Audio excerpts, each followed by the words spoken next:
And I agree. Every time I read, it's nearly 7,000 words. I'm blown away, and I think it's a sign of complete lunacy to try to add to it by analyzing it. I should probably just read it from start to finish and be done with it. But I think great words are not just meant to be read and spoken aloud. I think they should be wrestled with, examined, discussed, and debated. And we're still wrestling with this letter today. I'm going to be doing it for a long time, I'm sure. It was initially dismissed by mainstream media because of its radicalness at the time. But just last summer, a group of churches in an organization called Christian Churches Together in the USA said in a convention that they were too slow to respond to this letter and generally to King's call for racial justice. But even King himself didn't realize how much this letter was going to impact our history and the history of the world. I want to give you a little bit of historical context before talking about the speech. In 1963, the civil rights movement was at a low point. Southern segregationists had begun understanding tactics that were meant to slow the growth for justice. Civil rights group like Martin Luther King's Southern Christian Leadership Conference was experiencing financial strains. King himself was increasingly isolated in the movement. So he personally decided to take his energies to the belly of the beast of bigotry, the most racially polarized city in America, Birmingham, Alabama. It was nicknamed Birmingham because of the brutal tactics that the Klan used in the South to kill activists and innocent men, women, and children. The police department of Birmingham was filled with Klan's members, many of them out in the open about it and proud. So King decided to shine the spotlight of injustice by getting arrested on April 12th, 1963, which was Good Friday. Now, King's mood worsened when he was in solitary confinement. According to Clarence Jones, one of King's lawyers who visited him in jail, King hated to be alone. He depended on the company of people for emotional support after his many arrests. He'd also been scarred, according to Jones, quote, by an earlier experience when he was driven to an isolated jail in rural Georgia, where he thought he was going to be killed. On top of all this, while in prison, King read in a Birmingham newspaper a letter from some liberal clergy criticizing his methods and his leadership. They urged him to wait, to slow down, to appease the authorities. He was depressed, angry, and alone. He transformed his imprisonment through a poetic response which was scrawled around the edges of that very newspaper and on pieces of paper that he collected in the jail. He apologized for its length. He said, quote, "Never before have I written so long a letter. I'm afraid it is as much too long to take your precious time. I can assure you that it would have been much shorter if I had been writing it from a comfortable desk. But what else can one do when he is alone in a narrow jail cell other than write long letters, think long thoughts, and pray long prayers?" Last summer, James Blake of CNN reported that King suffered in jail. When Jones, his lawyer, visited him, quote, he was unshaven, dirty, and dejected. King had spent several days alone in solitary confinement with no mattress in a filthy, dark jail cell. King supposedly grabbed Jones and whispered, "Here, take these out of here," and stuffed the newspaper down Jones's pants so he could hide it from the guards. Get out. Jones was actually thinking that King had gone nuts. And he took it back and gave it to a 17-year-old secretary of the Southern Christian Leadership Conference, not expecting much back. When Jones finally read the transcript 5 days later, he said, "Oh my God, it's a masterpiece." It was eloquent, full of biblical references, historical wisdom paraphrased. He didn't have a book to draw on. It was all from his memory. And he responded to his fellow clergy. He explained why he couldn't slow down. Because wait too often meant never. Because justice too long delayed is justice denied. He expressed disappointment with the white liberal, quote, who paternalistically believes that he can set the timetable for another man's freedom. King admitted that shallow understanding from people of goodwill is more frustrating than absolute misunderstanding. from people of ill will. Echoing Christ and Thoreau and Gandhi, King explained the differences between unjust laws, which are laws made by the few and imposed on the many, and just laws, which were created by all in a spirit of fairness. He furnished the fundamental fulcrum for civil rights, for the disobedience that those who break unjust laws do so, quote, openly, lovingly, and with a willingness to accept the penalty. This sacrifice in the name of conscience by someone, quote, who willingly accepts the penalty of imprisonment in order to arouse the conscience of the community over its injustice, is in reality expressing the highest respect for law. So was Thoreau, showing the highest respect for law when he was arrested in 1846 for refusing to pay his taxes, to protest an imperialistic war that was extending slavery into Texas. He was on a walk from Walden into Concord when he ran into the town constable, the tax collector, and the jailer, who were all the same person, Sam Staples. And Sam Staples asked Thoreau to pay his back taxes, and when he refused, he ended up in jail. Now, Thoreau found this an ennobling and invigorating experience. Some claim that Emerson, who was his mentor and didn't like such antics, went to the jail and said, "Henry, what are you doing in there?" And Thoreau supposedly replied, "Waldo, the question is, what are you doing out there?" Now, Thoreau was greatly disappointed when after 24 hours he was told to leave. He was angry. Somebody had paid his bail. But nevertheless, that one day in jail transformed Thoreau and influenced him in his writing of his great work, Civil Disobedience. Supposedly, Thoreau interrogated his cellmate for those entire 24 hours about life at the jail, and much of that is in the book. Thoreau wrote about the ugly arm of power that reached out and grabbed him. He said, "The state never intentionally confronts a man's sense, intellectual or moral, but only his body, his senses. It's not armed with superior wit or honesty, but with superior physical strength. I was not born to be forced. I will breathe after my own fashion. Let us see who is the strongest." Well, Thoreau didn't suffer that much from one night behind bars, but he did inspire many future activists. In fact, Margaret Sanger, a campaigner for women's rights and reproductive justice, cited Thoreau in her article, "Shall We Break This Law?" She was referring to the Comstock Law that outlawed the distribution of life-saving and liberating information, devices, and medicine to women around the country. She said it was an unjust law, and like Thoreau, she openly accepted punishment for defying this law. She wrote, "Against the state, against the church, against the silence of the medical profession, against the whole machinery of dead institutions of the past, the woman of today arises. She no longer pleads, she no longer implores, she no longer petitions. She is here to assert herself, to take back those rights which were formerly hers and hers alone. If she must break the law to establish her right to voluntary motherhood, then the law shall be broken." Sanger ended up in jail 8 times during her activism, but she downplayed it, saying it was never for long. In fact, she said, "It always gave me a much-needed rest." In an interview 40 years after that first arrest, Mike Wallace questioned how much of a sacrifice it was, because he said that she paid a great price. Her time away from her family and her husband, supposedly, according to Wallace, led to her breakup of her first marriage and painful separation from her children. Like Sanger, Mahatma Gandhi credited Thoreau for inspiring him. Gandhi first went to jail in 1907 for defending the rights of his fellow Indians in South Africa.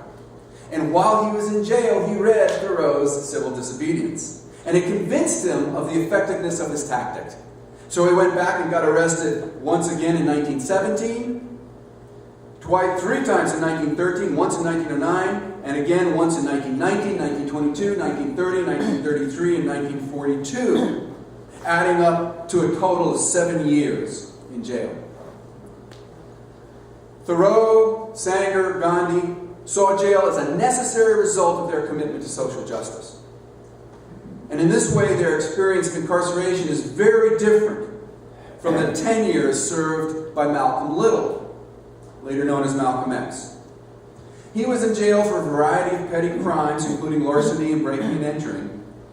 But like Thoreau, Sanger, and Gandhi, Malcolm X left jail more focused than when he went in, more certain of his identity and more committed to justice. So in X's case, in some way, his transformation was even more remarkable. In the autobiography he wrote with Alex Haley, he talks about a personal transformation behind bars. Through correspondence courses and the prison libraries, X sharpened his mind and discovered a reality well beyond the world of the hustler known as Detroit Red that he was as a young person. I don't have time to fully explore the impact of his mentors in the Nation of Islam, but I'll suffice to say that it enhanced his self-esteem and developed his self-control and really helped him become a systematic thinker who read and wrote with power and subtlety. And it began with one of the most basic of all books. Anybody know what it was? A dictionary. A dictionary. Which is nice that we hand out dictionaries to elementary schools around Philadelphia, because it's such a basic book, but it also reminds me of that story. X learned that power in our society is rooted in words, vocabulary, knowledge, the ability to communicate. So he explained in his chapter called Prison Studies the following. I saw that the best thing I could do was to get a hold of a dictionary, to study, to learn some words. I was lucky enough to reason also that I should try to improve my penmanship. It was sad I couldn't even write in a straight line. It was both ideas together that moved me to request a dictionary along with some tablets and pencils from the Norfolk Prison Colony School. In my slow, painstaking, ragged handwriting, I copied into my tablet everything printed on the first page down to the punctuation marks. Actually, the dictionary is like a miniature encyclopedia. Finally, the dictionary's A section had filled a whole tablet, and I went on to the B's. That was the way I started copying, and eventually it became the entire dictionary. Between what I wrote in my tablet and writing letters during the rest of my time in prison, I would guess that I wrote 1,000,000 words. And let me tell you something. From then until I left prison, in every free moment I had, if it was not reading in the library, I was reading in my bunk. You couldn't have gotten books out of me with a wedge. Fortunately, right outside my door was a corridor light that cast a glow into my room, and that glow was enough to read by once my eyes got adjusted to it. So when lights out came, I would sit on the floor where I could continue reading in that glow. I have often reflected upon the new vistas that reading opened to me. I knew right there in prison that reading had changed forever the course of my life. I mean, I think it's really amazing that jail didn't break Malcolm X, or King, or Thoreau, or Sanger, or Gandhi. They were some of the very few that actually were inspired and strengthened by incarceration. They managed to transform what would have destroyed most of us, including their own unchanneled anger. I mean, Malcolm X had plenty to be angry with way before he went into prison. When he was 6 years old, his father was killed. Many people say it was by a white supremacist group. When he was 13, his mother died, and he was sent from one foster home to another, and ended up in a life of crime. It wasn't until prison and his association with the Nation of Islam that he really began to focus his anger. I mean, anger is not a bad emotion in and of itself. In fact, in an unjust world, it makes a lot of sense, and it can make a lot of change. X said so. He said, usually when people are sad, they don't do anything. They just cry over their condition. But when they get angry, they bring about change. So back in Birmingham, was Martin Luther King angry? According to the father of black liberation theology, Dr. James Hal Cone, he was. In fact, Dr. King suggested he was angrier than Malcolm X. Cone writes, love is passion. If you love somebody and they are hurt, you are hurt too. King identified with black people who had experienced injustice and humiliation. You can't look at that and not get mad. King's anger was expressed precisely in the letter from the Birmingham Jail. End quote. There is this mythology that has grown around King, that he was a peace-loving, gentle man of God. And although that's partially true, he also smoked, he swore, he loved James Brown. Jonathan Ryder, who wrote a book, Gospel of Freedom, said, quote, King was a badass. Ryder also writes about the fact that King was an angry young man. King, quote, went through a period of hatred toward whites, and it took him some time to get over it. As a young theology student, King wrote about the racist insults that his parents had to put up with. He wrote, as my parents discussed some of the tragedies, I was determined to hate every white person. As he grew up and got stronger, he tamed his anger. He channeled it in his response to those liberal ministers urging him to be patient. He wrote, I must make two confessions to you, my Christian and Jewish brothers. First, I must confess that over the past few years, I have been gravely disappointed with the white moderate. I have almost reached the regrettable conclusion that the Negro's great stumbling block in his stride towards freedom is not the white citizen's counselor or the Ku Klux Klaner, but the white moderate, who is more devoted to order than to justice, who prefers a negative peace, which is the absence of tension, to a positive peace, which is the presence of justice. To those who urged him to respect the law because, the police were only doing their job, he again chose his words carefully. He said, I doubt you would so quickly commend the policemen if you were to observe their ugly and inhumane treatment of Negroes here in the city jail. If you were to watch them push and curse old Negro women and young Negro girls, if you were to see them slap and kick old Negro men and young boys, if you were to observe them, as I did on 2 occasions, refuse to give us food because we wanted to sing our grace, I cannot join you in praise of the Birmingham police. Now, some called King's letter a vicious document. They called King an extremist. I think they were ignoring one passage of King's where he asked some rhetorical questions. He says, was not Jesus an extremist for love? Was not Amos an extremist for justice? Were not Thomas Jefferson and Abraham Lincoln extremists for values that we all defend now? But he was blamed for disturbing the peace and for bringing tension and hatred into the public space. Now, I think today it's easy for us to say, oh yeah, sure, we know that King had the better analysis of the situation. We all accept these words. There is a constructive, nonviolent tension which is necessary for growth. Just as Socrates felt that it was necessary to create a tension in the mind so that individuals could rise from the bondage of myths and half-truths to the unfettered realm of creative analysis and objective appraisal. We must see the need for nonviolent gadflies to create a kind of tension in society that will help men rise from the dark depths of prejudice and racism to the majestic heights of understanding and brotherhood. So given the dark depths of prejudice and racism in this country, King reasons, so the question is not whether we will be extremists, but what kind of extremists will we be? Will we be extremists for hate or love?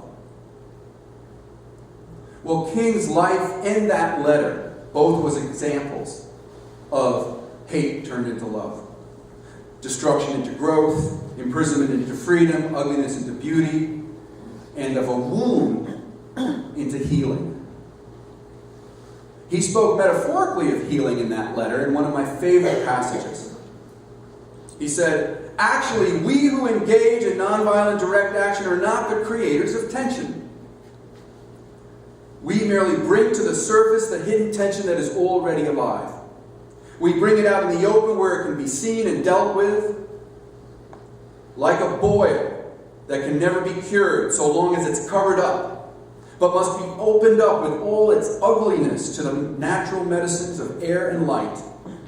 Injustice must be exposed with all the tension that exposure creates to the light of human conscience and the air of national opinion before it can be cured.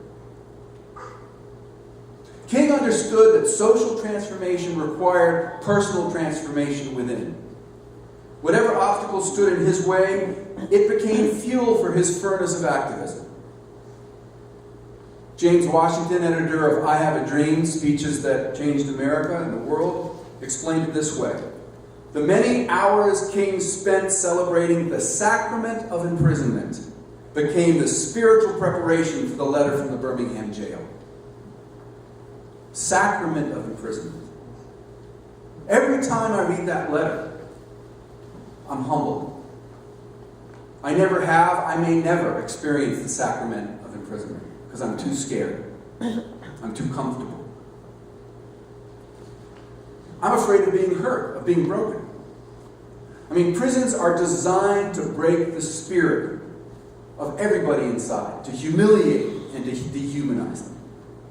The hammers of revenge and retribution beat on the brow of every inmate.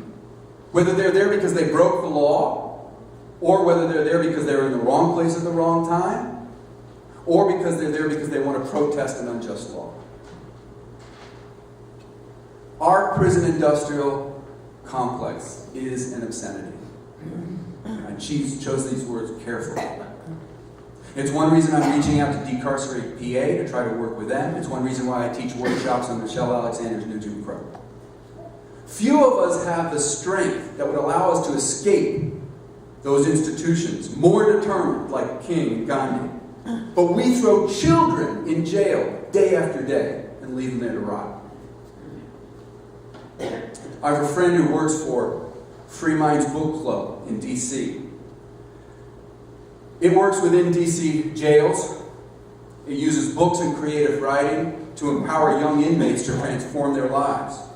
Mentors guide these young adults who are charged as adults, some as young as 16 years old, to use poetry to try to overcome their imprisonment. What their poems lack in sophistication, they make up for in their raw honesty. I want to read one of them today.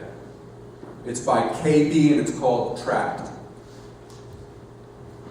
My vision obstructed by the bars of my window as I watch the suns incline. Regrets escape for only a moment, moving along hastily as time. Trying to drift away from this place of hate with gates laced with knives, but I'm trapped within a cage that holds me close while manipulating my mind. The stone walls whisper, attempting to soothe my hunger while caressing my pain.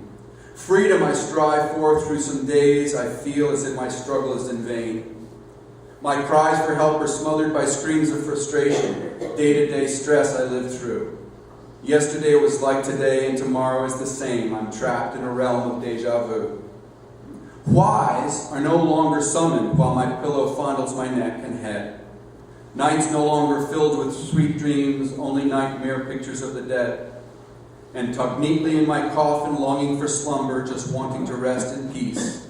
Instead, I'm trapped in my prison from being caged in on the streets.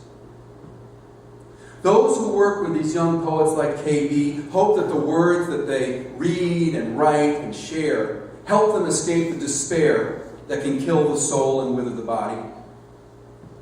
Maybe these words can do it for these kids. Maybe they can do for the words did for one person who found solace in the words of Shakespeare. Cowards die many times before their deaths. The valiant never taste the death of death but once. Of all the wonders that I have heard, it seems to me most strange that men should fear, seeing that death, a necessary end, will come when it will come. Well, death came just last month for the man who embraced those words, for the man who read this passage of Act 2 from Julius Caesar over and over again in his cell. Taken from what became known as the Robben Island Bible, an edition of the collected works of Shakespeare that was smuggled into the world's most notorious prisons. These words helped Nelson Mandela and his fellow inmates transform incarceration. This book was shared with underlined passages and the names next to their favorite passages, and it served as a candle in the darkness of that incarceration. Mandela was jailed for 27 years. That's a long time. It's longer than all the years of imprisonment served by Thoreau, Sanger, Gandhi, X, and King combined. But somehow he came out stronger and more dedicated to social justice than when he went in. In jail, he was in body jail, but his mind was free. And he spread ideas of justice and freedom and dignity around the world. President Obama explained this at Mandela's memorial service last month. He said, Mandela understood that ideas cannot be contained by prison walls or extinguished by a sniper's bullet. He turned his trial into an indictment of apartheid because of his eloquence and passion, but also his training as an advocate. He used decades in prison to sharpen his mind and his arguments, but also to spread his thirst for knowledge to others in the movement. And he learned the language of the oppressors, so that one day he might better convey to them how their own freedom depended on his. He conveyed the interrelatedness of all humanity as no one else could do. He managed to steer South Africa to peace and reconciliation when everybody else was predicting bloodbath of revenge and retribution. Like Malcolm X with his dictionary, like King with his poetry, Mandela built a better future with words. He said, "It is never my custom to use words lightly. If 27 years in prison has done anything to us, it was to use the silence of solitude to make us understand how precious words are and how real speech is and its impact on the way people live and die." Imprisonment did not compromise Mandela's self-respect or dignity. In the hopelessness of Robben Island, Mandela recited the poem Invictus to himself and others, and President Obama cited it on December 10th in honor of Mandela, also known as Mandiba, his clan name. These are our president's words. "And when the night grows dark, when injustice weighs heavy on our hearts and our best laid plans seem beyond our reach, think of Mandiba and the words that brought him comfort within the four walls of his cell. It matters not how straight the gate, how charged with punishments the scroll. I am the master of my fate. I am the captain of my soul." It is stunning to me that he remained the captain of his soul, and so did King and Sanger and Gandhi. As a result of their sacrifice, they leave us with three lessons. The first is that their sacrifice can help heal a broken world only if it inspires the rest of us to give a damn. Obama admitted that. He said, "We too must act on behalf of justice. We too must act on behalf of peace. There are too many of us who happily embrace Mandiba's legacy of racial reconciliation, but passionately resist even modest reforms that would challenge chronic poverty and growing inequality. There are too many leaders who claim solidarity with Mandiba's struggle for freedom, but do not tolerate dissent from their own people. And there are too many of us who stand on the sidelines, comfortable in complacency or cynicism, when our voices must be heard." The second lesson they leave us: Mandela and King taught us the power of love. I read an article about Dr. Cornel West, who was arrested on the streets of the Supreme Court last year in solidarity with Occupy and condemning corporate greed. And it talked about how he didn't do it out of anger, but he actually spoke out of what he called deep love. West was trying to follow King, who was trying to follow Jesus. The example of being an extremist for love. Not a personal love, but as King called it, a love of understanding, creative, redemptive goodwill toward all men.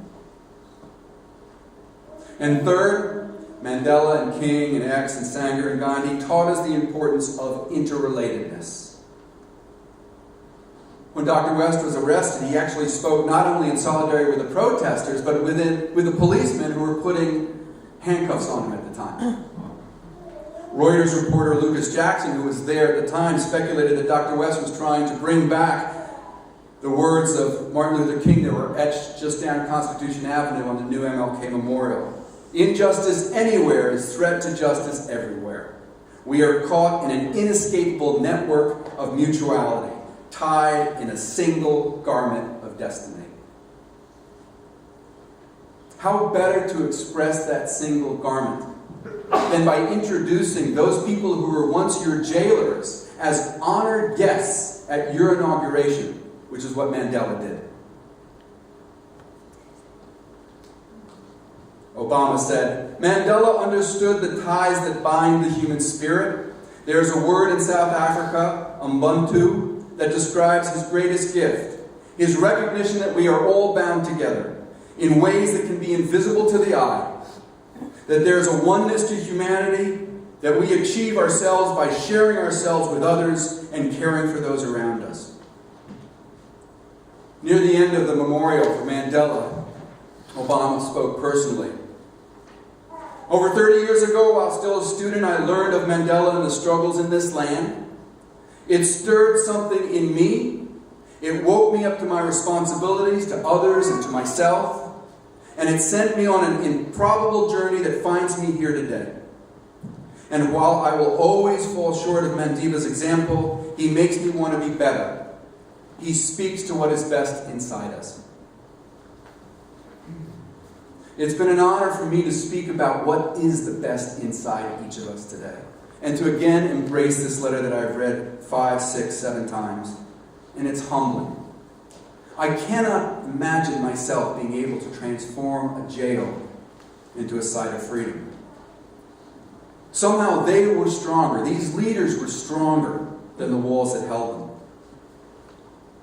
I think we have to remember that today, every day, young people by the thousands and thousands are being thrown into our injustice system and told that they are not worthy of a chance to transform themselves. If we're going to honor the legacy of Martin Luther King, we have to recommit ourselves to a wide program of social reforms, from prison reform to job to education. Those few people who I spoke of today transformed incarceration into inspiration, but they're no longer with us. Marian Wright Edelman, who is the founder of the Children's Defense Fund, said it this way: a lot of people are waiting for Martin Luther King or Mahatma Gandhi to come back, but they are gone. We are it. It's up to us. It's up to you. Today, I hope we all remember some of the words scrawled on that newspaper in Alabama. Now is the time to make real the promise of democracy and transform our pending national elegy into creative psalm of brotherhood. Now is the time to lift our national policy from the quicksand of racial injustice to the solid rock of human dignity. Thanks very much.